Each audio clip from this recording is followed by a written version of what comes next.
زدني علما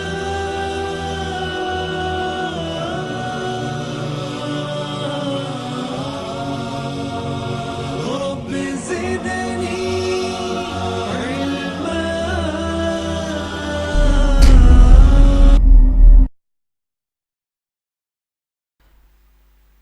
السلام علیکم ورحمۃ اللہ وبرکاتہ. ان الحمد للہ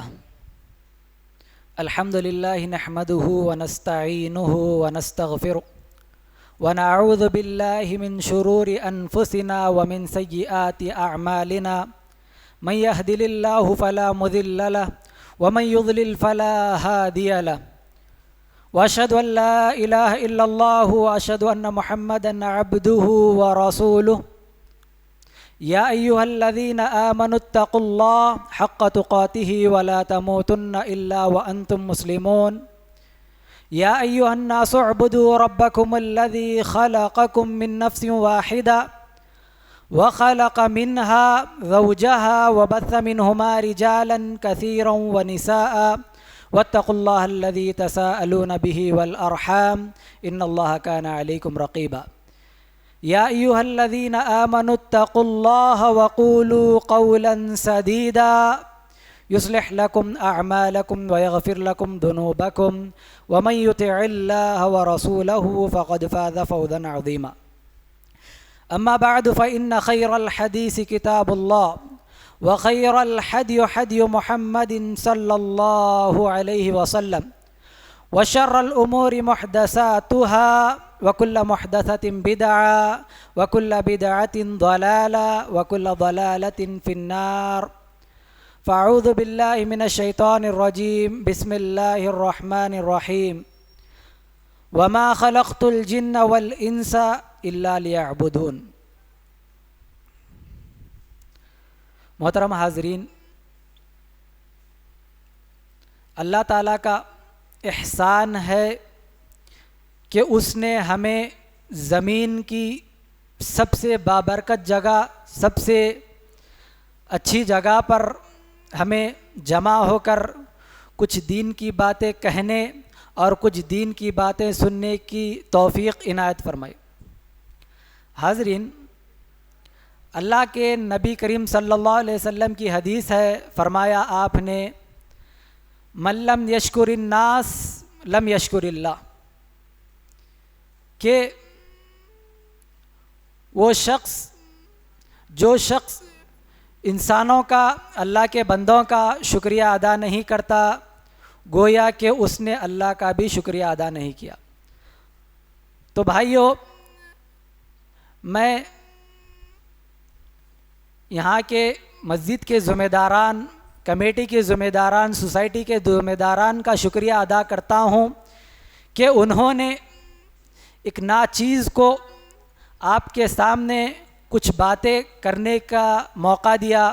فجزاک اللہ خیراً واحسن الجزا. اور دعا کرتا ہوں کہ ان سے تادم حیات دین کی خدمات لیتا رہے اور ان کو صحت کاملہ عاجلہ عطا فرمائے.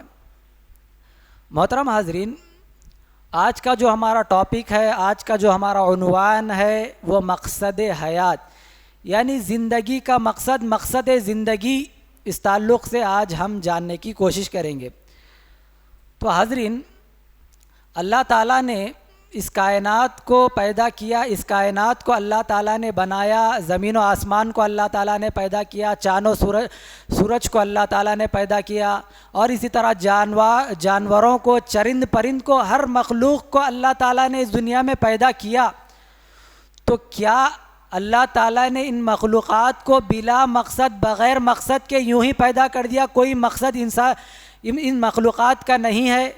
تو آپ جان لیں، آپ اپنی ذہن میں یہ بات بٹھا لیں کہ اللہ تعالیٰ نے ہر مخلوق کو، ہر ایک چیز کو جو اللہ تعالیٰ نے اس دنیا میں پیدا کیا، تمام کے تمام کو مقصد کے ساتھ، بلا مقصد کے پیدا نہیں کیا. فرمایا اللہ تعالیٰ نے وَمَا خَلَقْنَا السَّمَاءَ وَالْأَرْضَ وَمَا بَيْنَهُمَا بَاطِلًا ذَلِكَ ظَنُّ الَّذِينَ كَفَرُوا. یعنی اللہ تعالیٰ نے اللہ تعالیٰ نے زمین و آسمان کو اور ان تمام میں جو کچھ چیزیں پائی جاتی ہے ان کو باطل بغیر یوں ہی پیدا نہیں کیا، بلکہ اس کا مقصد بھی اللہ تعالیٰ نے بتایا ہے۔ اور جو یہ گمان کرتے ہیں جو اللہ تعالیٰ یہ دنیا کو بغیر مقصد کے پیدا کیا، یوں ہی دنیا پیدا ہو گئی اور یوں ہی ختم ہونے والی ہے، یہ دراصل اللہ تعالیٰ سے کفر کرنے والے کافروں کا عقیدہ ہے۔ فرمایا اللہ تعالیٰ نے ذالک ظن الذین کفروا، یہ گمان ان لوگوں کا ہے، یہ گمان ان اشخاص کا ہے جو اللہ کے ساتھ کفریہ عقیدہ رکھتے، جو کفر کرتے، ان کا عقیدہ ہے۔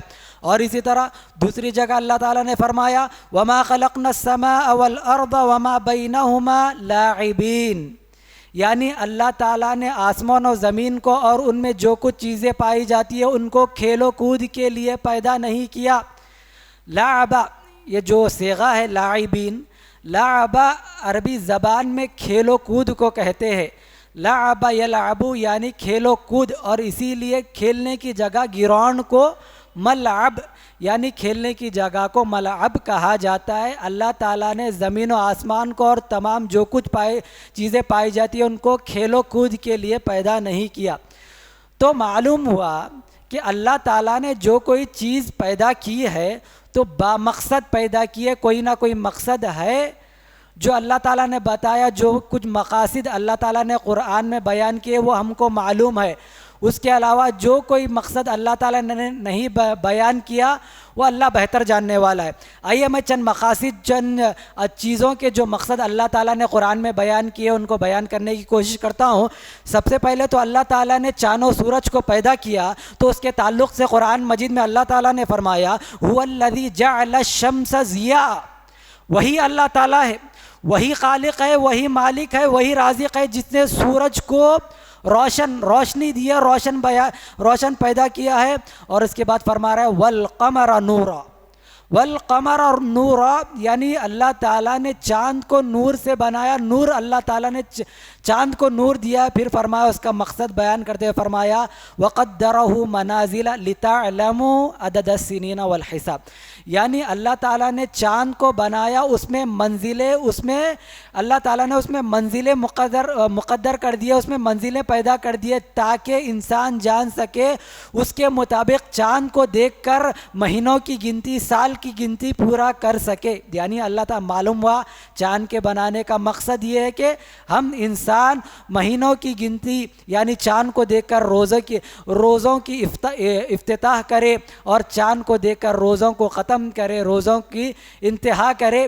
معلوم ہوا کہ چاند کو پیدا کرنے کا بھی مقصد، سورج کو پیدا کرنے کا بھی مقصد اللہ تعالیٰ نے بیان کیا۔ پھر اسی طرح یہ جو رات و دن ہے، رات و دن کو بھی اللہ تعالیٰ نے یوں ہی عبث بیکار نہیں پیدا کیا، یعنی اللہ تعالیٰ رات و دن کو بھی پیدا کیا ہے تو اس کا بھی مقصد بیان کیا، اس کا مقصد بھی اللہ تعالیٰ نے متعین کیا ہے۔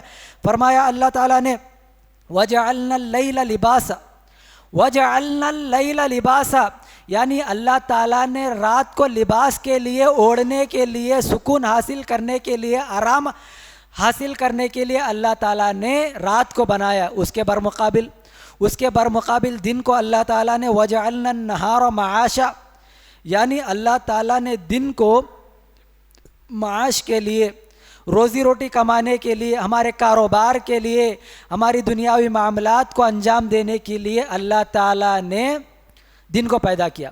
یہ ہماری خام خیالی ہے۔ آج ہم دیکھتے ہیں کہ ہم نے اللہ تعالیٰ کے اس قانون کو پھیر دیا ہے، رد و بدل کر دیا ہے۔ رات اللہ تعالیٰ نے آرام کرنے کے لیے دی تھی، رات اللہ تعالیٰ نے سکون حاصل کرنے کے لیے دی تھی، لیکن آج مسلمانوں نے رات کو معاش کا ذریعہ، کاروبار کا ذریعہ رات بنا لیا اور دن کو الٹا کر دیا، اس کو آرام کرنے کے لیے بنا لیا ہے۔ یہ ہم نے اللہ تعالیٰ کے قانون میں رد و بدل، اللہ تعالیٰ کے قانون میں تحریف کی ہے۔ یہ ہمارا گناہ ہے، یہ ہم کو تسلیم کرنے کی ضرورت ہے، اور جو اللہ تعالیٰ نے قانون بنایا ہے اس کے مطابق زندگی گزارنے کی ضرورت ہے۔ پھر اس کے بعد اللہ تعالیٰ نے جو چرند و پرند، جو جانور اللہ تعالیٰ نے کائنات میں پیدا کیے ہیں، اللہ تعالیٰ نے کائنات میں بنائے ہیں، اس کا بھی اللہ تعالیٰ نے مقصد، اس کا بھی اللہ تعالیٰ نے متعین کرتے ہوئے فرمایا اللہ الذی جعل لکم الانعام، اللہ الذی جعل لکم الانعام، وہی اللہ تعالیٰ ہے جس نے تمہارے لیے چوپایوں کو پیدا کیا، چوپایوں کو بنایا، لترکبوا منہا، لترکبوا منہا، ان میں سے بعض کی تم سواری اختیار کرتے ہو، ان پر سوار ہوتے ہو، ومنہا تأکلون، اور ان میں سے بعض کو تم کھاتے ہو، رزق لیتے ہو، رزق کا ذریعہ ان میں سے بعض جانوروں کو بتایا ہے۔ تو معلوم ہوا، تو حاضرین ہم کو معلوم ہوا کہ اللہ تعالیٰ نے جو کوئی چیز پیدا کی ہے با مقصد پیدا کی ہے، بے مقصد نہیں پیدا کی ہے، یہ بات ہم ہمارے ذہن میں رکھ لیں، اور اس کے بعد ہم زندگی یعنی مقصد کے ساتھ زندگی گزارنے کی کوشش کریں۔ تو حاضرین یہاں تک تو ہو گیا دنیا کی تمام مخلوقات، دنیا کی دیگر مخلوقات کے تعلق سے کہ اللہ تعالیٰ نے ان کو مقصد کے ساتھ پیدا کیا۔ تو اب یہ سوال پیدا ہوتا ہے کہ اللہ تعالیٰ نے دنیا کی دوسری مخلوقات کو تو مقصد کے ساتھ پیدا کیا، کوئی نہ کوئی مقصد اس کے ساتھ رکھ دیا، لیکن کیا اللہ تعالیٰ نے انسانوں کو بغیر مقصد کے یوں ہی دنیا میں گزارنے کے لیے دنیا میں آئے ہیں، کھائیں گے، پیئیں گے، زندہ ہے اور مر جائیں گے؟ اللہ تعالیٰ نے انسانوں کو جو زندگی دی ہے 60 سال کی، 70 سال کی، 80 سال کی، یوں ہی بیکار آپ آئیے دنیا میں یوں ہی پیدا ہو گئے، یوں ہی چلے جانا ہے؟ کیا یوں ہی اللہ تعالیٰ نے پیدا کیا ہے؟ کیا یہ اس طرح ہی ہم کو جانا ہے؟ کوئی مقصد، کوئی جزا و سزا نہیں، کوئی پوچھنے والا نہیں، ہم جو چاہے عمل کرے؟ کیا اسی لیے اللہ تعالیٰ نے پیدا کیا ہے؟ تو اللہ تعالیٰ نے اس کا جواب اس طرح دیا، فرمایا افحسبتم انما خلقناکم عبثا وانکم الینا لا ترجعون، کیا لوگوں نے یہ گمان کر رکھا ہے، کیا یہ لوگوں نے یہ یقین کر لیا ہے کہ اللہ تعالیٰ نے انہیں صرف عبث بیکار یوں ہی پیدا کر دیا ہے؟ اور کیا لوگوں نے یہ بھی گمان کر لیا ہے کہ وہ اللہ کے پاس لوٹنے والے نہیں ہیں، اللہ کے پاس جانے والے نہیں ہیں، کل قیامت کے روز اللہ کے پاس رجوع ہونے والے نہیں ہیں؟ تو یہ سراسر لوگوں کا گمان غلط ہے، باطل ہے، اس لیے کہ اللہ تعالیٰ نے جو کوئی انسانوں کو بھی پیدا کیا تو کوئی نہ کوئی مقصد اللہ تعالیٰ نے متعین کیا ہے۔ تو حاضرین تو معلوم ہوا کہ اللہ تعالیٰ نے بھی انسانوں کو کوئی مقصد دیا ہے، تو آج جو مقصد اللہ تعالیٰ نے دیا اس کو جاننے کی کوشش کریں گے انشاءاللہ۔ تو بھائیو، اللہ تعالیٰ نے جو مقصد دیا ہے، جو مقصد اللہ تعالیٰ نے انسانوں کو اس کے اوپر چلنے کی اللہ تعالیٰ نے ہدایت دی ہے، تو اس کے مطابق جو انسان جتنا اپنے مقصد سے قریب ہوتا ہے، جتنا اپنے مقصد کے مطابق زندگی گزارتا ہے، جتنا اپنے مقصد کے اعتراف، جتنا اپنے مقصد کو ملحوظ رکھتا ہے، تو اللہ تعالیٰ کے یہاں بھی وہ اتنا محبوب، اللہ تعالیٰ کے یہاں اس بندے کی اتنی حیثیت ہونے لگتی ہے، اللہ تعالیٰ کے پاس اس بندے کا مقام ہوتا ہے۔ جو جتنا اپنے مقصد سے قریب ہوتا ہے اتنا اللہ کے قریب ہونے لگتا ہے، جو جتنا مقصد سے دور ہوتا ہے، جو اپنے مقصد کو نہیں پہچانتا، وہ اتنا ہی اللہ تعالیٰ سے دور ہوتے جاتا ہے۔ اور اسی طرح اللہ تعالیٰ جو مقصد کے اوپر قائم رہتا ہے وہ اللہ تعالیٰ کا بھی قریب ہوتا ہے، اللہ تعالیٰ کا بھی مقبول بندہ ہوتا ہے۔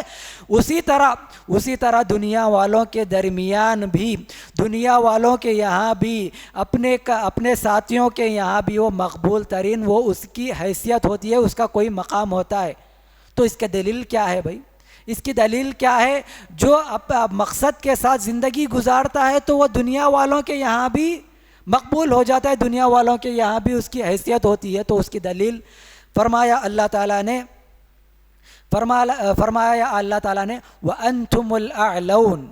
وَأَنْتُمُ الْأَعْلَوْنَ إِن كُنتُم مُؤْمِنِينَ، تم ہی سر بلند ہوگے، تمہارا ہی مقام بلند ہوگا، تمہارا ہی سرداری ہوگی جب تک کہ تم مومن ہو۔ اگر تم مومن رہو گے، اللہ تعالیٰ کے احکام کی فرما برداری کرو گے، اللہ تعالیٰ کے فرمان کے مطابق زندگی گزارو گے، تو تم دنیا میں بھی سر بلند رہو گے، دنیا والوں کے یہاں بھی تمہارا کوئی مقام ہوگا۔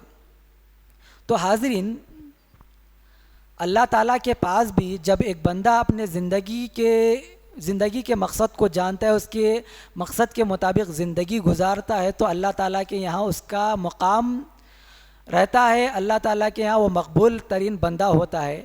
تو آپ کو میں اس کو 2 مثالوں کے ذریعے آپ کے سامنے بیان کرنے کی کوشش کروں گا۔ تو سب سے پہلی جو مثال ہے، اللہ تعالیٰ نے قرآن میں فرمایا لَهُمْ قُلُوبٌ لَا يَفْقَهُونَ بِهَا وَلَهُمْ أَعْيُنٌ لَا يُبْصِرُونَ بِهَا وَلَهُمْ آذَانٌ لَا يَسْمَعُونَ بِهَا۔ یعنی اللہ تعالیٰ نے چند لوگوں کے تعلق سے، بعض لوگوں کے تعلق سے یہ فرمایا کہ اللہ تعالیٰ نے ان کو دل دیا ہے، دل رکھنے کے باوجود بھی وہ نہیں سمجھتے ہیں۔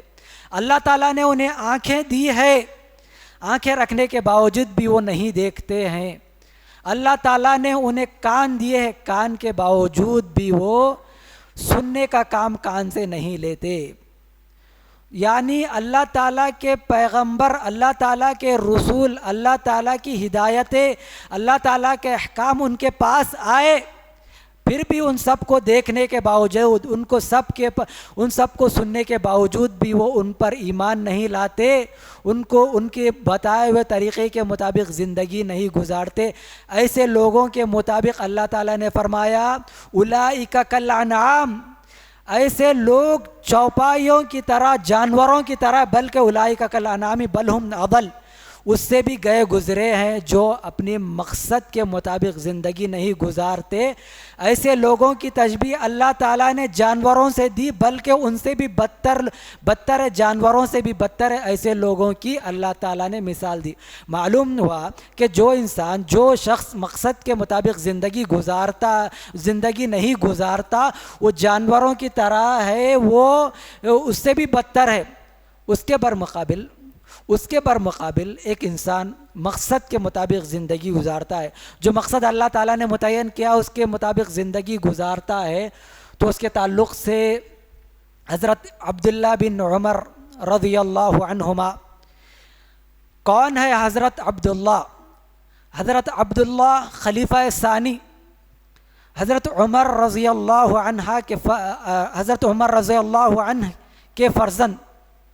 فرماتے ہیں حضرت عبداللہ بن عمر رضی اللہ عنہما کہ کعبے کے سامنے سے گزرتے ہیں اور کعبے سے متوجہ ہو کر فرماتے ہیں اے کعبہ تیری کیا ہی بڑی شان ہے، تیرا کیا ہی بڑا مقام ہے، تو کیا ہی بڑے عظمت والا گھر ہے، لیکن اس کے برمقابل اگر ایک بندہ مومن آتا ہے، تیرے برمقابل اگر ایک بندہ مومن آتا ہے تو اس کی شان، ایک بندہ مومن کی شان تجھ سے بڑھ جاتی ہے، ایک بندہ مومن کی جان کی حرمت تجھ سے بڑھ جاتی ہے۔ یعنی اللہ تعالیٰ نے یہاں پر دیکھیے کہ اللہ تعالیٰ نے جو مقصد کے مطابق زندگی گزارتا ہے اس کو کعبے سے بھی زیادہ اہمیت قرار دیا، اس کی حرمت کو قرار دیا ہے۔ اس کے برمقابل جو مقصد سے نہیں گزارتا اس کو بلکہ جانور سے بھی بدتر زندگی گزارے۔ یہاں پر سوچئے کہ اللہ تعالیٰ نے ایک کو بدتر یعنی جانوروں سے بھی بدتر کر دیا، بدتر کی مثال دی ہے، اس کے برمقابل کعبے سے بھی زیادہ اس کی ایک انسان کی اہمیت دی ہے، ایک بندہ مومن کی اہمیت دی ہے، تو کیا وجہ ہے؟ اب غور کیجئے تو ان میں کیا وجہ ہے کہ اللہ تعالیٰ نے ایک کو جانور سے بھی بدتر کر دیا، جانوروں سے بھی بدتر ان کی مثال دی ہے، اس کے برمقابل جو مقصد سے زندگی گزارتا ہے ان کو کعبے سے بھی زیادہ اہمیت دی ہے۔ تو آئیے ہم جاننے کی کوشش کرتے ہیں۔ اب سوال یہ پیدا ہوتا ہے کہ آخر وہ کون سا مقصد ہے، آخر وہ کون سی چیز ہے، آخر وہ چیز کیا ہے جس کو اللہ تعالیٰ نے ہمارے لیے انسانوں کی مقصد کے لیے بنایا، دنیا میں بھیجنے کا مقصد بیان کیا ہے، جس کی وجہ سے ایک بندہ کعبے سے بھی زیادہ عظیم ہو جاتا ہے، جس کو انجام نہ دینے کی وجہ سے ایک انسان جو ہے جانور سے بھی بدتر ہوتا ہے، وہ کیا ہے؟ تو اللہ تعالیٰ نے فرمایا وَمَا خَلَقْتُ الْجِنَّ وَالْإِنسَ إِلَّا لِيَعْبُدُونَ، میں نے یعنی اللہ تعالیٰ نے انسانوں اور جنوں کو صرف اور صرف اللہ تعالیٰ کی بندگی کے لیے پیدا کیا ہے۔ اگر انسان اللہ تعالیٰ کی بندگی کرتا ہے، اللہ تعالیٰ کی بندگی میں اپنی زندگی گزارتا ہے، تو اس کی شان، اس کی حیثیت اللہ تعالیٰ کے پاس بڑھ جاتی ہے۔ اگر وہی اس کے برمقابل انسان اللہ تعالیٰ کے حکم کے مطابق زندگی نہیں گزارتا تو وہ جانوروں سے بھی بدتر ہونے لگتا ہے۔ تو حاضرین، اللہ تعالیٰ نے انسانوں کا مقصد بیان کرتے ہوئے فرمایا کہ اللہ تعالیٰ انسانوں کا مقصد یہ ہے کہ پیدا کرنے کا، اس کی بندگی کرے، اس کے احکام کے مطابق زندگی گزارے، اس کے فرمودات کو بجا لائے، یہ اللہ تعالیٰ نے بیان کیا ہے۔ تو اب یہاں پر حاضرین، اب سوال یہ اب عبادت جو اللہ تعالیٰ نے بندگی کے لیے ہم کو پیدا کیا، تو ہم اس کی بندگی ہم کس طرح انجام دیں، کس طرح اللہ تعالیٰ کی عبادت کرے۔ عبادت کے تعلق سے جب بھی سوال کیا جاتا ہے تو جواب یہ آتا ہے کہ نماز پڑھنا اللہ تعالیٰ کی عبادت ہے، روزے رکھنا اللہ تعالیٰ کی عبادت ہے، حج کرنا اللہ تعالیٰ کی عبادت ہے، صدقہ و خیرات کرنا اللہ تعالیٰ کی عبادت ہے۔ یہ جواب بالکل صحیح ہے، درست ہے، یہ سب کام اللہ تعالیٰ کی عبادت ہے۔ اس کو عبادت محضہ یعنی عبادت محضہ کہا جاتا ہے۔ یہ تمام چیزیں اللہ اور بندے کے درمیان کی چیزیں، اس کے بیچ میں کوئی انوالو نہیں ہوتا، ڈائریکٹ اللہ اور بندے کے تعلق ہے۔ نماز پڑھنا بھی عبادت ہے، وہ اللہ تعالیٰ کے تعلق جوڑتا ہے، اور روزہ بھی رکھنا اللہ تعالیٰ کی عبادت ہے، حج بھی کرنا اللہ تعالیٰ کی عبادت ہے۔ تمام کی تمام چیزیں عبادت محضہ ہے۔ تو کیا ہم ان عبادتوں کے تمام کی جو اللہ تعالیٰ نے ہم کو 70 سال کی عمر دی، اللہ تعالیٰ نے ہم کو 40 سال کی عمر دی، اللہ تعالیٰ نے ہم کو 80 سال کی عمر دی، یہ تمام کی تمام عمر صرف انہی کاموں میں لگا دے، اللہ تعالیٰ کی نماز میں لگا دے، اور اسی طرح انہی عبادت محضہ کے لیے خاص کر دے؟ کیا یہی ہم کو بجا لانا ہے؟ نہیں میرے بھائیوں، اور ایک عبادت کی اور ایک اقسام اور ایک جو قسم ہے وہ عبادت غیر محضہ۔ عبادت غیر محضہ یعنی معاملات جو زندگی میں شب و روز انسان کرتا ہے، شب و روز جو اپنے پڑوسیوں کے ساتھ، اپنے خاندان کے ساتھ، اپنے تجارت میں جو لین دین کے معاملات کرتا ہے، یہ بھی ایک قسم ہے۔ ہم ہمارے معاملات کو، ہماری عادات کو بھی عبادت میں یعنی عبادت میں اس کو عبادت میں کنورٹ کر سکتے ہیں۔ وہ کس طرح کر سکتے ہیں؟ تو اللہ تعالیٰ نے بتایا کہ جب کوئی بندہ تجارت کر رہا ہو، لین دین کر رہا ہو، تو یہ ذہن میں رکھ کر، یہ اپنے ذہن میں رکھیں کہ میں جو تجارت کر رہا ہوں، میں جو کاروبار کر رہا ہوں، اللہ کے حکم کے مطابق کروں گا، اللہ نے جو حکم دیا ہے اس کے مطابق کروں گا، تو یہ میرا معاملہ کا دنیاوی معاملہ بھی ہو جائے گا، اللہ تعالیٰ کی عبادت بھی ہو جائے گی۔ تو معلوم ہوا کہ ہم اپنے معاملات کو بھی انجام دیتے ہوئے بھی عبادت کر سکتے ہیں، اس کو عبادت میں یعنی عبادت میں لا سکتے ہیں۔ وہ اس طرح کہ ہم ہمارے عمل کو جو شب و روز کرتے ہیں اس کو اللہ تعالیٰ کے حکم کے مطابق کرے۔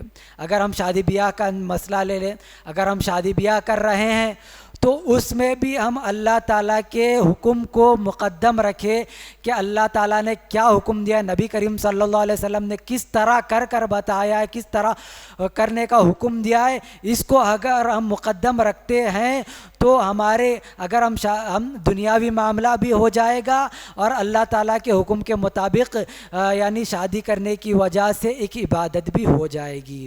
اسی طرح ہم اپنے اولاد کے ساتھ حسن سلوک کرنا، اولاد کے حقوق ادا کرنا، یہ ہمارا حق ہے، والد ہونے کی حیثیت سے ہمارا حق ہے۔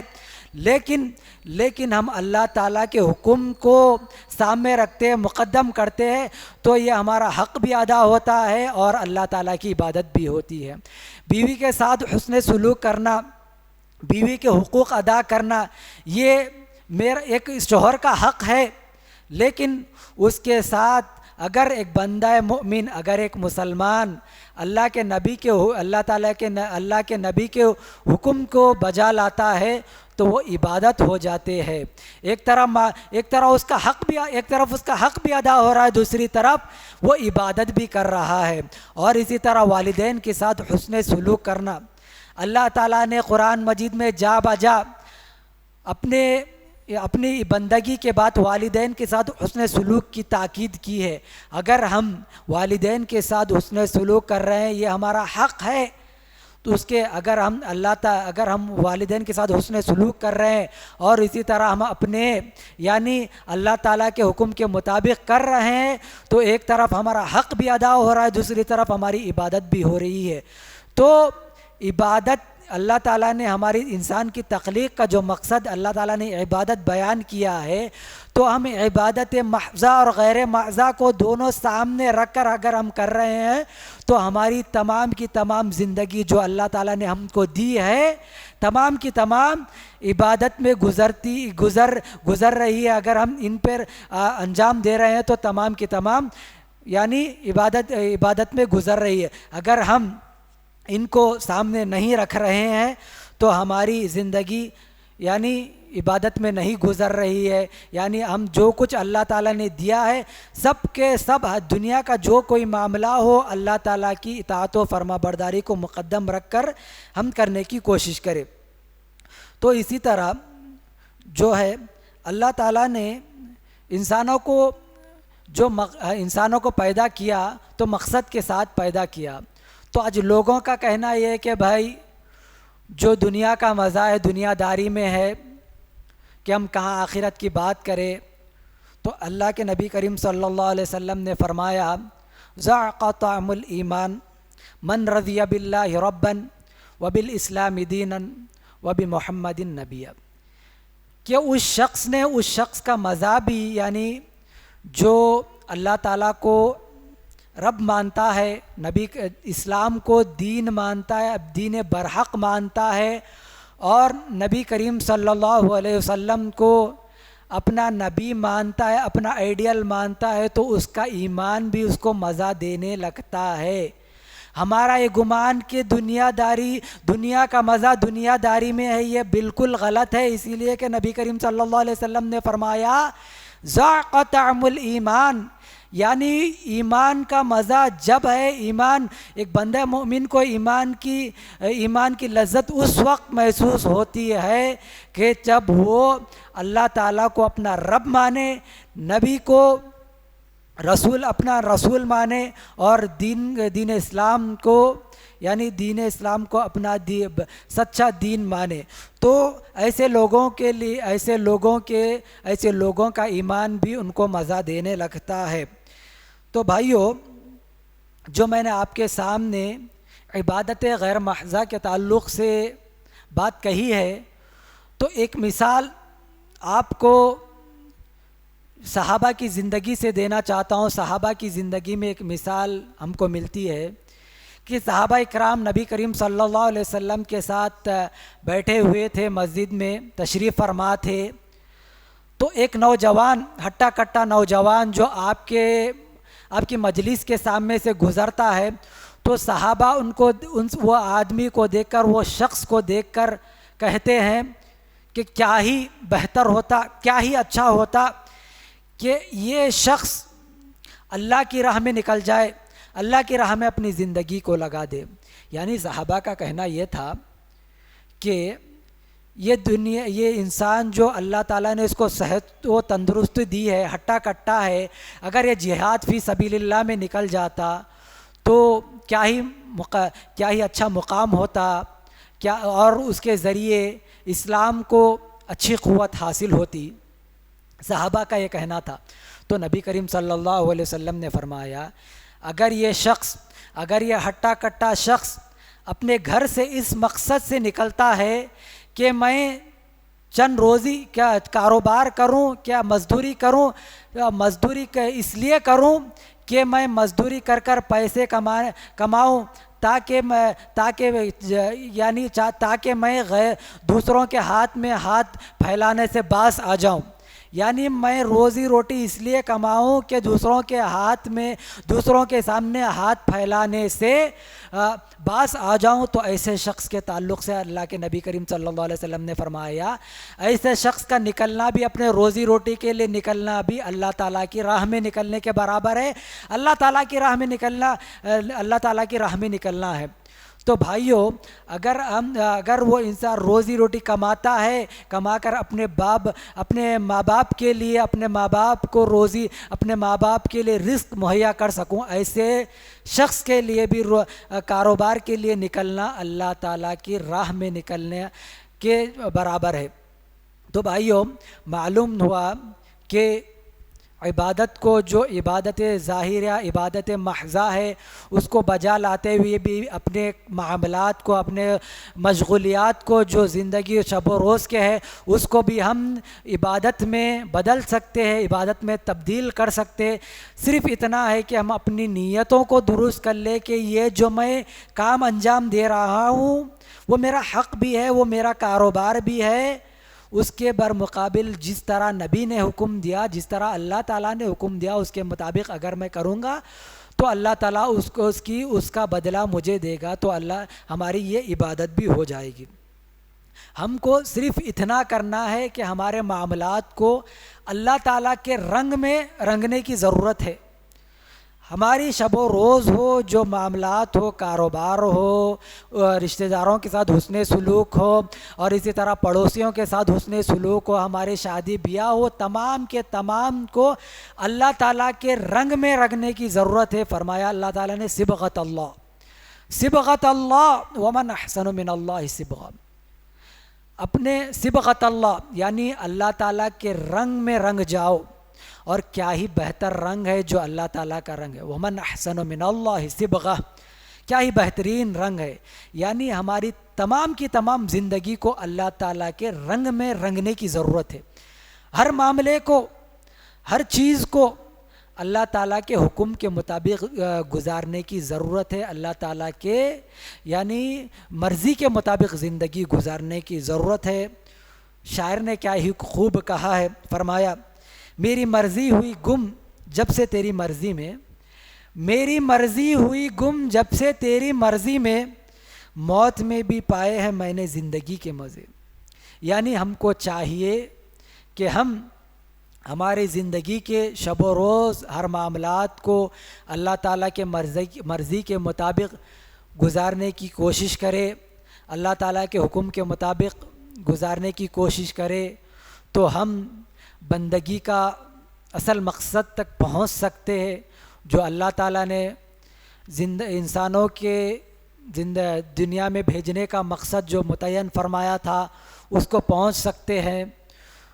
تو لہٰذا ہم سب کو چاہیے کہ ہم ہر معاملے میں اللہ تعالیٰ کی مرضی کو مقدم رکھے۔ اللہ تعالیٰ سے دعا ہے کہ ہم کو جب تک دنیا میں رکھے، بامقصد دنیا میں رکھے، بامقصد زندگی گزارنے کی توفیق دے، اور اسلام کے مطابق زندگی گزارنے کی توفیق دے، اور ہر وہ کام کرنے کی توفیق دے جس سے اللہ تعالیٰ راضی ہوتا ہو، ہر وہ کام سے بچنے کی توفیق دے جس سے اللہ تعالیٰ ناراض ہوتا ہو۔ آخر میں اور ایک مرتبہ ذمہ داران کا شکریہ ادا کرتا ہوں۔ اللہ تعالیٰ ان کو ان کے درجات کو بلند کرے اور ان کو دین و ملت کی خدمت لیتا رہے۔ آمین ثم آمین، وآخر دعوانا ان الحمد للہ رب العالمین۔ مزید علماء اور مقررین کے بیانات سننے کے لیے ہمارے YouTube چینل کو سبسکرائب کیجیے۔ جزاک اللہ۔